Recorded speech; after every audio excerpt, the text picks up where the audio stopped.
भाई जो गुरु बचन पे डट गे, कट गे फंद 84 के। दर्द सबको एक जैसा ही होता है। यदि बकरे आदि का गला काटकर हलाल किया कहते हो तो काजी तथा मुल्ला अपना गला छेदन करके हलाल किया क्यों नहीं कहते? यानी अपनी जान प्रिय लगती है, क्या बकरे को अपनी जान प्रिय नहीं है? जिस समय बकरी को मुल्ला मारता है तो वह बेजुबान प्राणी आंखों में आंसू भरकर म्या म्या करके समझाना चाहता है कि हे मुल्ला, मुझे मारकर पाप का भागी मत बन। जब परमेश्वर के घर न्याय अनुसार लेखा किया जाएगा उस समय तुझे बहुत संकट का सामना करना पड़ेगा। वो जो बकरी बकरा मुर्गा मुर्गी वो जो रोते हैं ना अपना गला कटवाते समय, उस समय वो उसे समझा रहे होते हैं आत्मा से कि भाई क्यों ये पाप मोल ले रहा है, क्यों मेरा गला काट के उस करीम अल्लाह कबीर अल्लाह का दोषी बन रहा है।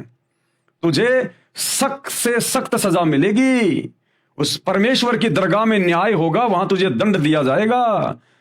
अरे मैं भी उसी की आत्मा हूं, उसी का बच्चा हूं, और मुल्ला तू भी उसी का बच्चा है। हम तो आपस में भाई बहन हैं। ये तो हमारे ये कर्म इतने बिगड़ गए, कभी तू बकरा बनता कभी मैं बकरा बनता हूं। भाई तू ये गंदा काम ना कर। हमारा पिता जो सबका न्याय करता है, भाई वहां पर तू मुंह लटका के खड़ा होगा, तुझे घोर सजा मिलेगी। वो म्या म्या करने का मतलब होता है उस समय वो शिक्षा दे रहा होता है आत्मा से। तो भाई देख लो बहुत बुरी बनेगी। उस समय तुझे बहुत संकट का सामना करना पड़ेगा। जबरदस्ती निर्दयता से बकरी आदि प्राणी को मारते हो और कहते हो हलाल कर रहे हैं। इस दोगली नीति का आपको महाकष्ट भोगना पड़ेगा। काजी तथा मुल्ला व कोई भी जीव हत्या करने वाला व्यक्ति पूर्ण प्रभु के कानून का उल्लंघन कर रहा है, वह वहां धर्मराज के दरबार में खड़ा खड़ा पीटेगा। यदि हलाल ही करने का शौक है तो काम क्रोध लोभ मोह अहंकार इन विकारों को हलाल करो। 5 समय नमाज भी पढ़ते हो तथा रमजान के महीने में दिन में रोजे यानी व्रत भी रखते हो, और शाम को गाय बकरी मुर्गी आदि को मारकर मांस खाते हो। एक तरफ तो परमात्मा की बंदगी करते हो, दूसरी ओर उसी के प्राणियों की हत्या करते हो। ऐसे प्रभु कैसे खुश होगा? अर्थात आप स्वयं भी पाप के भागी हो रहे हो तथा अनुयायियों यानी साबाओं को भी गुमराह करके दोषी होकर जहन्नुम में गिरोगे। कबीर परमेश्वर कह रहे हैं कि हे काजी हे मुल्ला, आप पीर यानी गुरु भी कहलाते हो। अरे पीर तो वो होता है जो दूसरे के दुख यानी पीड़ा को समझे, उसे संकट में गिरने से बचाए, किसी को कष्ट ना पहुंचाए। जो दूसरे के दुख में दुखी नहीं होता वह तो काफिर है यानी बेपीर है, निर्दयी है। वह पीर यानी गुरु कहलाने के योग्य नहीं है। उत्तम खाना नमकीन खिचड़ी है, उसे खाओ। दूसरे का गला काटने वाले को उसका बदला देना पड़ता है। यह जानकर समझदार व्यक्ति प्रतिफल में अपना गला नहीं कटाता। दोनों ही धर्मों के मार्गदर्शक यानी गुरु निर्दयी हो चुके हैं। हिंदुओं के गुरु कहते हैं कि हम तो एक झटके से बकरी आदि का गला छेदन करते हैं जिससे प्राणी को कष्ट नहीं होता, इसलिए हम दोषी नहीं हैं। तो फिर काटो अपने बेटा बेटी की गर्दन झटके से अगर दर्द नहीं होता है तो। तथा मुसलमान धर्म के मार्गदर्शक यानी गुरु मुल्ला मौलवी कहते हैं हम धीरे धीरे हलाल करते हैं जिस कारण हम दोषी नहीं हैं। परमात्मा कबीर साहिब जी ने कहा यदि आपका तथा आपके परिवार के सदस्यों का गला किसी भी विधि से काटा जाए तो आपको कैसा लगेगा? बात करते हैं पुण्य की और करते हैं घोर अधर्म, दोनों दीन नरक में पड़ी, कुछ तो करो शर्म। कबीर परमेश्वर ने कहा हम मोहम्मद को शतलोक ले गया, इच्छा रूप वहां नहीं रही हो। कि मैं हजरत मोहम्मद को जब वो काबा में गया हुआ था हज करने के लिए, तब मैं उसको जिंदा बाबा के रूप में मिला था और उसको अपने शतलोक में लेकर गया था, लेकिन वो वहां नहीं रुका। हम मोहम्मद को शतलोक ले गया, इच्छा रूप वहां नहीं रही हो। उलट मोहम्मद महल पठाया, गुज बीरज एक कलमा लाया। तो परमेश्वर कबीर अल्लाह ने कहा कि मैंने वापस हजरत मोहम्मद को महल यानी उसके शरीर में छोड़ दी उसकी आत्मा, और गुज बीरज एक कलमा लाया, और वहां मैंने उसको एक कलमा दिया था, अल्लाहु कबीर कि तू ये नाम जाप किया कर। रोजा बंग निमाज दई रे, मैंने हजरत मोहम्मद को रोजा रखने के लिए कहा था, बंग के लिए कहा था और निमाज पढ़ने के लिए कहा था, और बिस्मिल की नई बात कही रे। ये जीव हत्या करने का मैंने कोई आदेश नहीं दिया।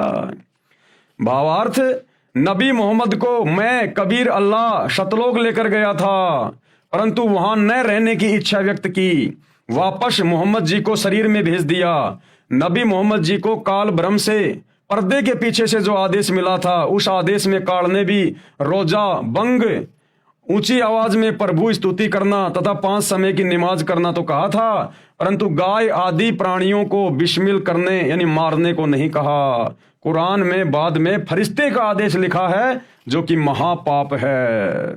यानी परमेश्वर कह रहे हैं कि रोजा बंग नमाज दई रे, कि ये थोड़ी बहुत भक्ति करने के आदेश तो दिए गए थे हजरत मोहम्मद को, लेकिन बिस्मिल की नहीं बात कही रे। लेकिन ये गाय काटने की, हत्या करने की, ये हमने किसी प्रकार का कोई इनको आदेश नहीं दिया। ये तो शैतान ने और उसके फरिश्तों ने फिर ये आदेश आगे मुसलमान धर्म में दिया है। तो भाई जो लोग मांस खाते हैं ये उल्टे कर्म कर रहे हैं, जीव हत्या कर रहे हैं, और सच्चे खुदा की सच्ची इबादत ना करके इस डुप्लीकेट अल्लाह को, शैतान को ही अपना खुदा मान के जो मुसलमान भाई अपनी इबादत कर रहे हैं, भाई परमात्मा के दोषी बन रहे हो। परमात्मा के ये उस मालिक का संविधान धीरे धीरे आप लोगों की आंखों के सामने आ रहा है। ये मेरे वीडियो केवल आप लोगों तक जानकारी पहुंचाने के लिए हैं, बाकी आपको विशेष जानकारी आपको सतगुरु रामपाल जी के सत्संगों से प्राप्त होगी।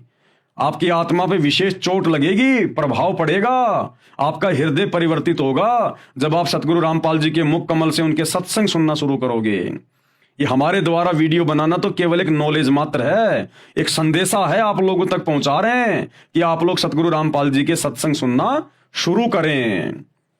आगे भाई और बहनों, कल हम देखेंगे पवित्र ग्रंथ कुरान में प्रवेश से पहले ये जो 6 वीडियो बने हैं, ये 6 वीडियो तो एकमात्र भूमिका बनी है, भूमिका मुसलमान भाइयों को समझाने के लिए कि तुम्हारी कुरान शरीफ क्या कहती है, बाइबल क्या कहती है, कुरान मजीद क्या कहती है, अल्लाह कौन है, शैतान कौन है, मांस खाने का आदेश अल्लाह का है या शैतान का है, सच्ची भक्ति क्या है, सच्ची इबादत क्या है। ये केवल एक भूमिका बनी है अभी तक जो 6 वीडियो बने हैं।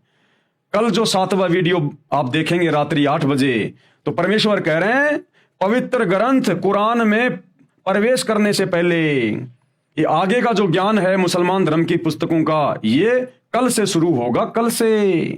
तो सभी भाई बहन कल रात्रि 8 बजे दास के Facebook page Pawan Das is live के ऊपर लाइव जुड़े।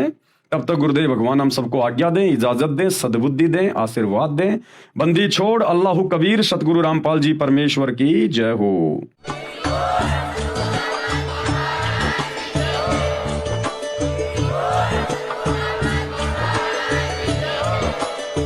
भाई जो गुरु बचन पे डट के, कट गए फंद 84 के, कट गए फंद 84 के, कट गए फंद 84 के।